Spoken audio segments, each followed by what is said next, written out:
bom dia a todas e a todos, cumprimentá-los, especialmente ao José Antônio Ferreira Freire, presidente do Comitê Paralímpico Brasileiro. Cumprimentar também o Misael Conrado de Oliveira, secretário-geral do Comitê Paralímpico, Marcos Costa, secretário de Estado dos Direitos da Pessoa com Deficiência. Cumprimentar o meu amigo Jorge de Oliveira, que aqui está, que já vi que tem uma interação muito forte com o sistema, o TCU e o Centro Paralímpico. Acho que é extremamente importante. Ele já estava me ensinando ali essa questão de blockchain, eu já fiquei curioso e acho realmente importante que a gente desmistifique essa questão das contas, da cooperação, de modo a fazê-lo mais direto e sem esse caráter punitivo, né, Jorge? Que isso funcione extremamente bem. E eu gostaria também de, entre todos, também cumprimentar o Pedro Trenghaus, que já há algum tempo me incentiva a vir aqui e tinha tirado de mim o compromisso de vir aqui. Gostaria de deixar-lhe também um abraço, Pedro, cumprimentar a todas as senhoras e os senhores. E eu gostaria de dizer-lhes que hoje, com a demonstração que fizeram anteriormente e agora também os pequenos vídeos, eu devo dizer que fiquei encantado com o trabalho. Devo dizer que fiquei maravilhado. Pedro e eu, numa conversa paralela ali, dizíamos, são exemplos que a gente tem que mostrar ao Brasil, não é esse Brasil que dá certo, né? E eu já fiquei aqui pensando num centro de referência, Misael, lá na minha pequena Diamantino, porque eu sou um pouco bairrista, lá no Mato Grosso. Então eu já fiquei pensando que nós pudéssemos ter, porque é uma forma muito importante de inclusão, esse trabalho que se faz. É claro que a inclusão é um conceito muito amplo. O João Bachur está aqui e acaba de concluir um trabalho sobre essa temática, mas aqui é um desafio. O Antônio me falava que ficou cego aos 16 anos e não tinha a possibilidade na escola de ter prática esportiva porque os professores não tinham condições de fazê-lo, tendo em vista a não existência de formação. Daí a importância desses cursos, dessa formação de educação física, daí de se saudar também essa iniciativa, essa cooperação e interação que se faz agora com o governo de São Paulo. É, portanto, com genuína satisfação que venho a este centro de treinamento paralímpico, uma instalação esportiva de excelência, que evidencia o que o Brasil pode fazer quando tem decisão política e financiamento adequado e talento humano que se encontram para participar desse Summit Brasil Paralímpico. Meu prazer em participar deste evento decorre, como sabem os senhores, em parte da grande predileção que nutro pelo esporte. Embora ontem não tenha sido um dia muito feliz para o Santos, mas vocês sabem que eu sou santista e pelezista. Ela advém, para além das minhas inclinações pessoais, do meu próprio histórico também no serviço público, que remonta a um período de intenso trabalho e extraordinária realização profissional. Na segunda metade dos anos 90, fui assessor técnico no Ministério da Justiça, na gestão Jobim, e subchefe para assuntos jurídicos da Casa Civil, entre 96 e 2000. Nesses anos, tive o prazer, o privilégio, de manter um contato muito próximo e extremamente enriquecedor com aquele que personificava, e talvez ainda personifique, o esporte nacional, o Rei Pelé, então ministro do Esporte, entre 95 e 98, a quem assessorei diretamente em diversas ocasiões e que se tornou um grande exemplo para mim e referência pessoais. Naquela época, acompanhei de perto a gestação da Lei 9.615, 98, a Lei Pelé, que, à época, revolucionou o desporto brasileiro, introduzindo a ideia de um maior profissionalismo, de uma maior profissionalização, além de romper com a ideia já ultrapassada da lei do passe, garantindo maior independência aos atletas e alinhando o Brasil a padrões internacionais de governança. Como sabem, havia muita resistência à implementação desse novo modelo de governança. Ela constituiu também um marco legal que institucionalizou, organizou e viabilizou o financiamento do desporto paralímpico. Este é um ponto importante, ao integrá-lo ao Sistema Nacional do Desporto. Hoje podemos olhar para trás e dizer que foi o primeiro esboço daquilo que o esporte paralímpico brasileiro veio a se tornar. Naquele momento, os investimentos eram escassos e a infraestrutura era precária. Agora, na exposição do Misael, nós podemos ver quanto é recente esse desenvolvimento acentuado. Em 30 anos se consegue uma grande façanha, o que mostra que isso também é um modelo para outras políticas públicas de inclusão. Vemos hoje o Brasil como uma potência mundial consolidada, especialmente após o triunfo dos Jogos de Paris de 2004, não é obra do acaso, como demonstrou também o Misael na sua fala, mas fruto daquela semente de institucionalização e profissionalização que ajudamos a plantar e do trabalho árduo e abnegado de muitas pessoas. Importa falar um pouco sobre os contornos normativos do esporte e da inclusão no ordenamento pátrio. A nossa Constituição, no seu artigo 217, dispõe que é dever do Estado fomentar práticas desportivas formais e não formais como direito de cada um. Hoje eu aprendi que um esporte foi recentemente desenvolvido, como chama o goalball, a partir desses insights. Cuida-se de dispositivo cuja clareza é meridiana, o 217, na imposição ao Estado de um dever correlato ao direito de cada um ali positivado. Trata-se de uma norma de eficácia plena e aplicabilidade imediata, como, a meu ver, são todos os comandos esculpidos em uma Constituição, portadores de intrínseca força normativa, como dizia o querido professor Conrad Hesse.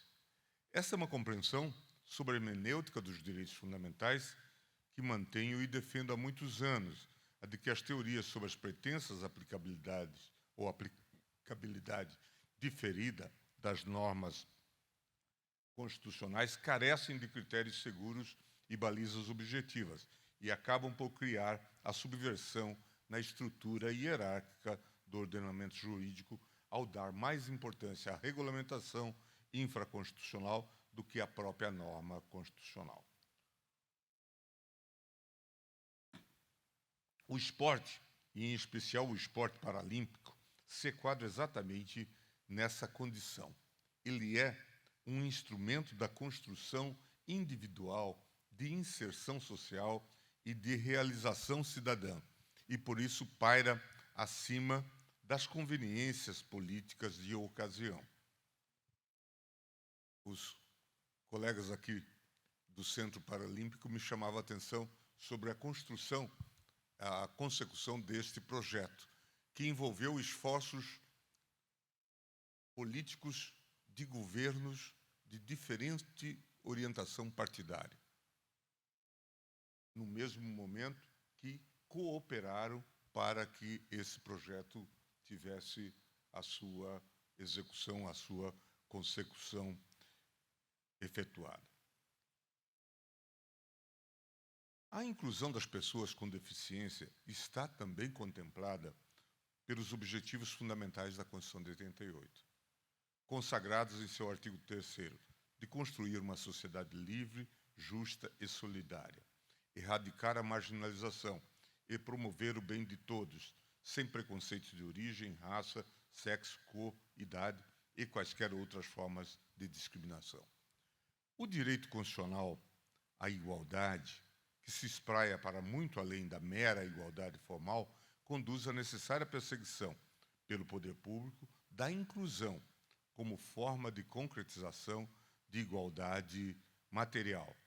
Nesse sentido, é a Constituição cidadã mesma, em seu artigo 37, inciso 8º, para citar apenas um exemplo, que determina reserva de vagas em concursos públicos para pessoas com deficiência. Assim, a diretriz da inclusão das pessoas com deficiência vige em nosso país desde o alvorecer da ordem constitucional, tendo sido regulamentada logo no ano seguinte, a promulgação pela Lei 7.853, de 89, e posteriormente pelo Decreto 3.298/99.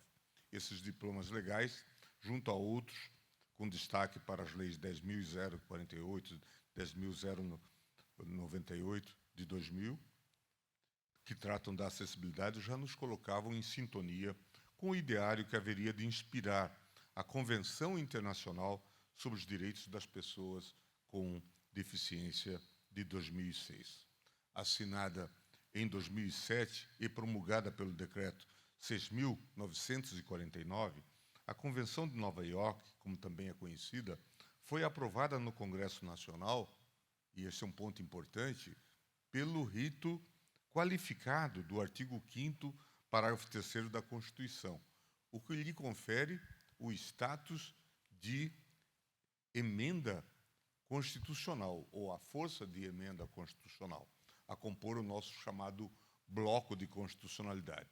E foi essencial para o avanço na consecução, no Brasil e no mundo, do seu propósito declarado de promover, proteger e assegurar o exercício pleno e equitativo de todos os direitos humanos e liberdades fundamentais por todas as pessoas com deficiência e promover o respeito pela sua dignidade inerente.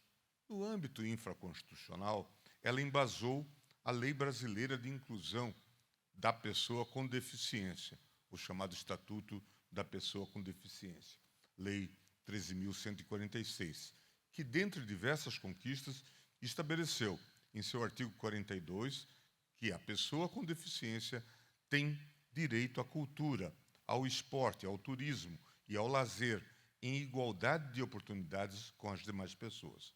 E o artigo 43 vai além, ao impor ao poder público o dever de promover ativamente a participação dessas pessoas em atividades esportivas, com vistas ao seu protagonismo, assegurando sua participação nessas atividades, inclusive no sistema escolar, em igualdade de condições com as demais pessoas.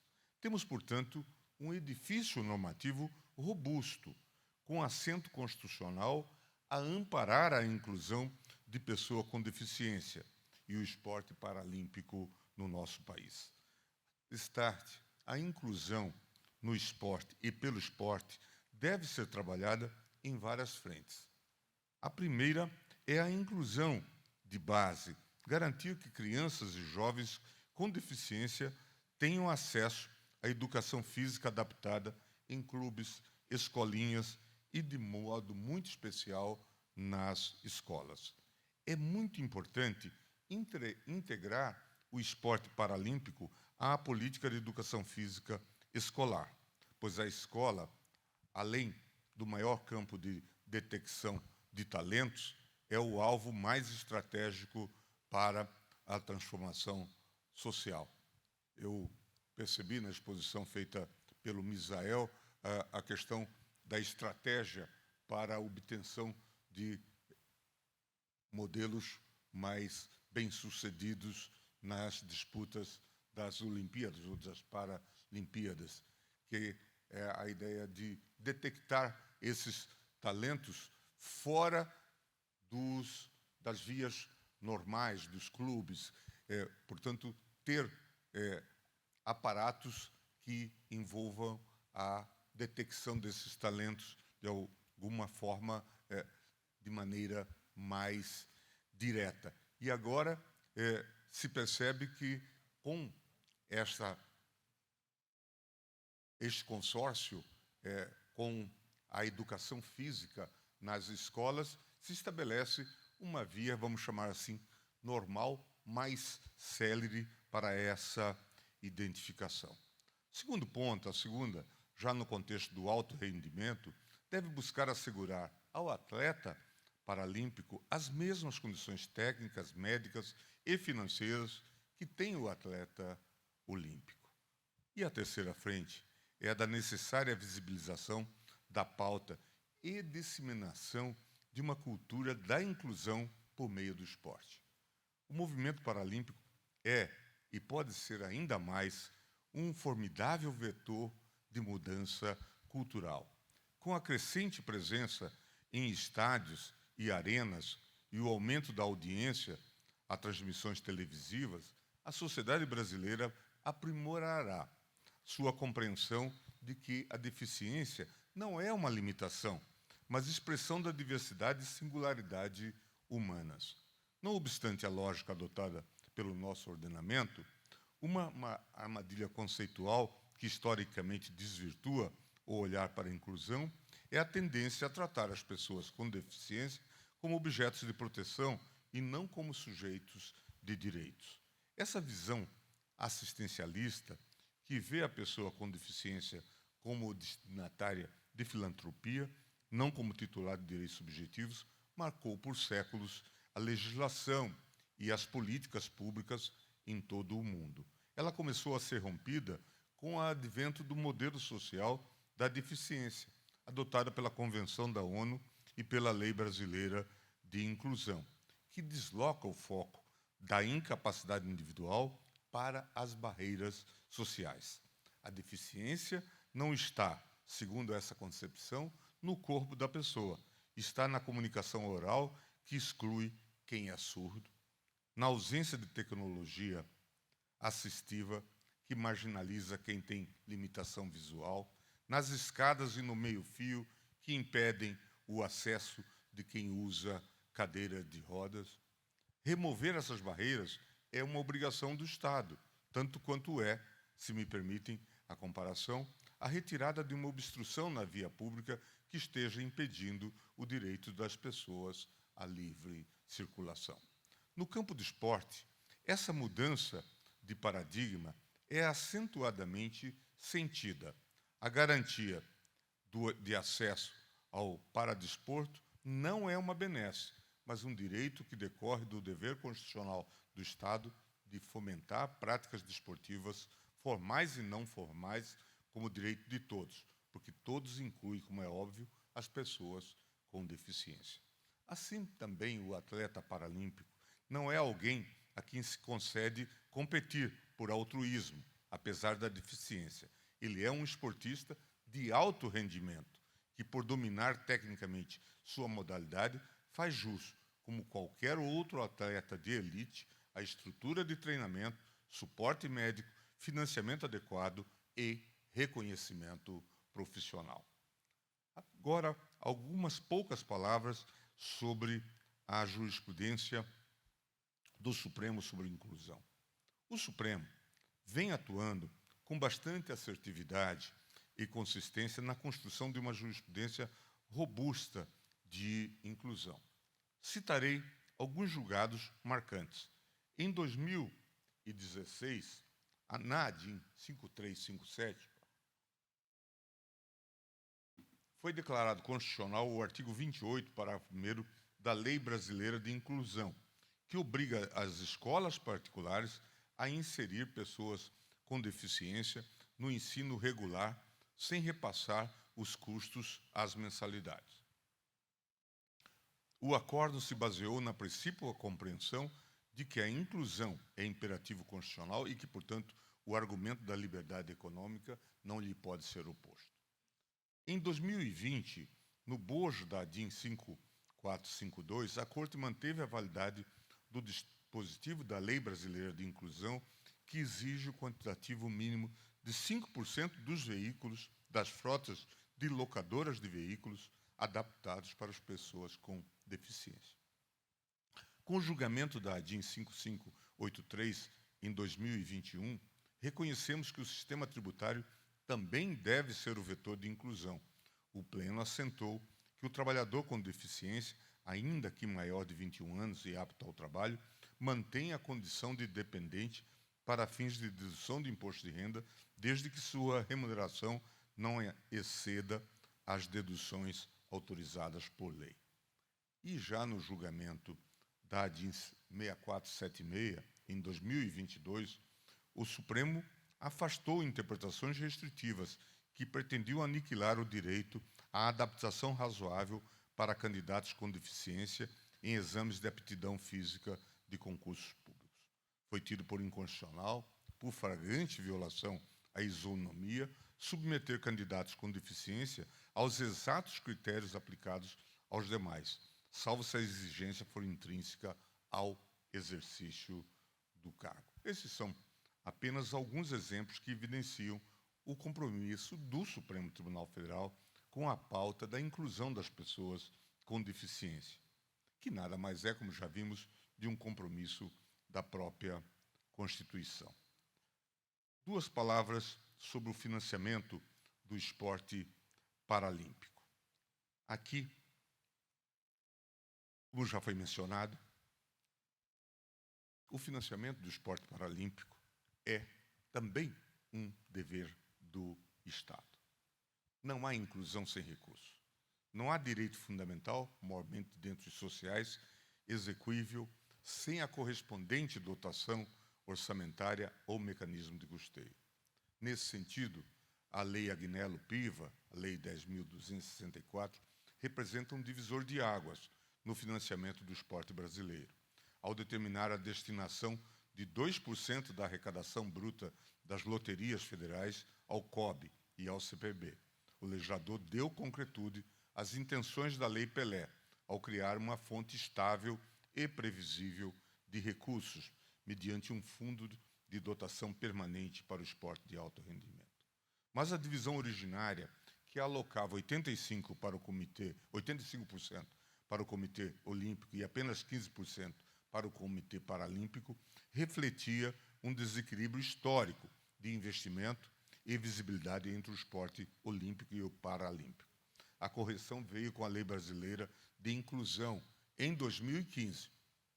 Ampliou a participação do CPB para 37,04% do total repassado.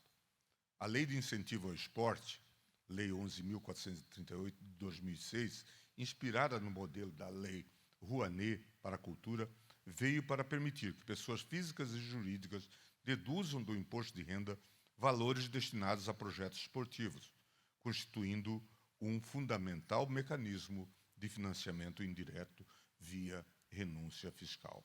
O Bolsa Atleta, programa do Ministério do Esporte, criado em 2005, que patrocina individualmente atletas e para-atletas de alto rendimento, é outro exemplo de política pública que materializa o dever constitucional de fomento. Mas a descontinuidade orçamentária, sobretudo em momentos de ajuste fiscal, é sempre uma ameaça presente. Esses instrumentos viabilizaram um incremento substancial no financiamento do esporte paralímpico brasileiro, com um consequente salto nos seus resultados, como vimos aqui exposto. É necessário agora consolidar o financiamento do CPB em bases diversificadas, reduzindo a dependência dos repassos lotéricos e ampliando o uso dos incentivos fiscais da Lei 11.438. A experiência internacional mostra que os comitês paralímpicos de maior sucesso são aqueles que constroem portfólios de financiamentos mistos, público e privado, com governança de qualidade que confere credibilidade perante patrocinadores, como vimos aqui.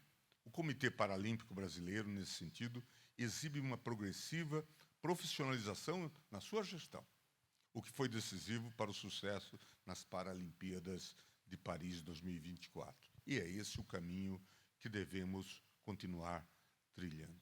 Senhoras e senhores, chegou ao final.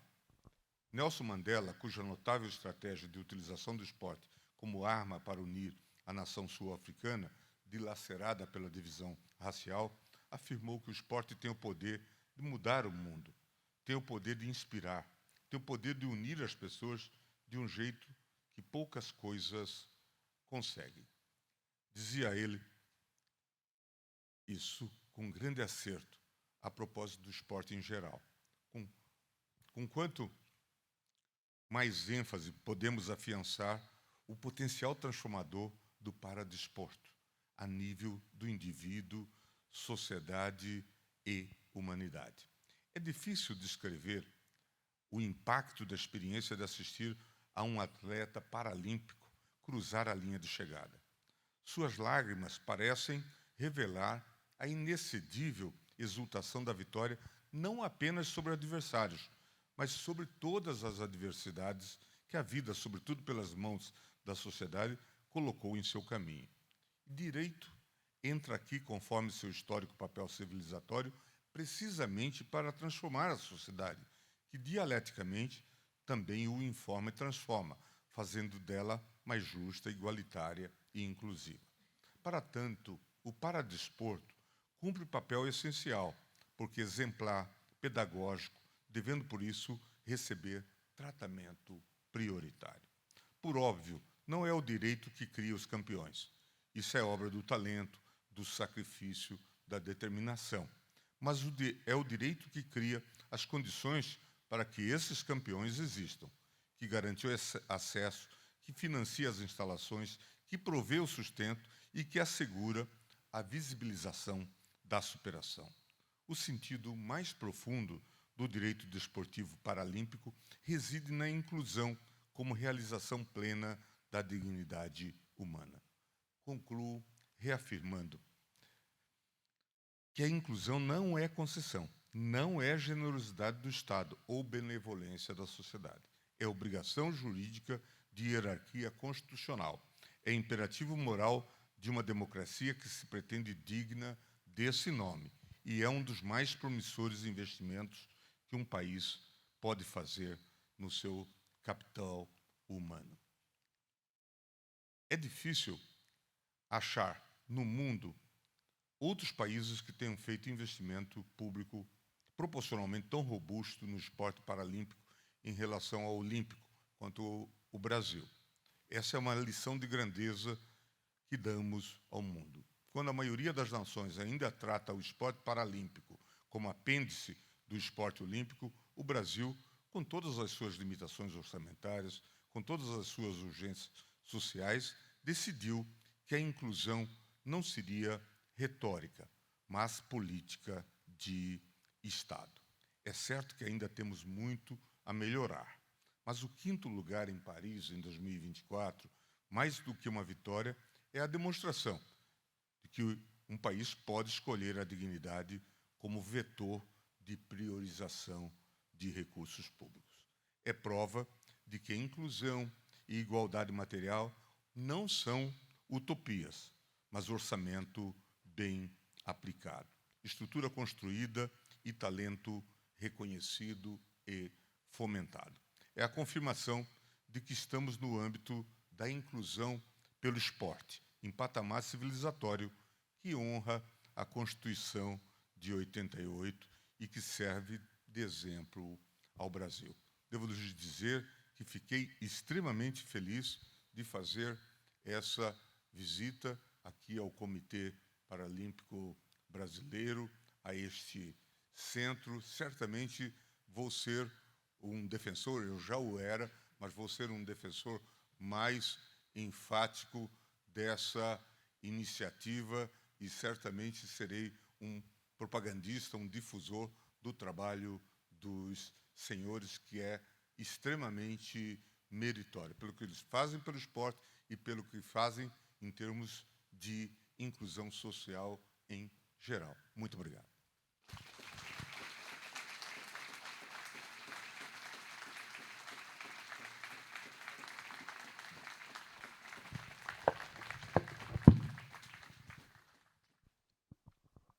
Desculpa, senhor ministro, muito obrigado.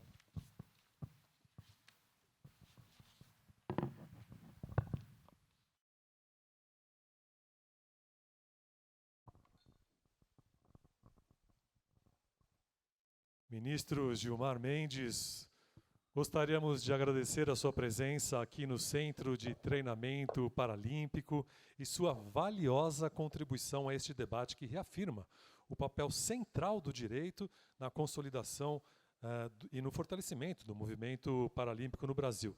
Deixamos aqui o nosso muito obrigado, ministro, por sua grandiosa participação neste nosso encontro. Já estamos preparando o cenário para darmos sequência à programação e conversaremos agora sobre natureza jurídica dos recursos do movimento paralímpico. A gestão de recursos no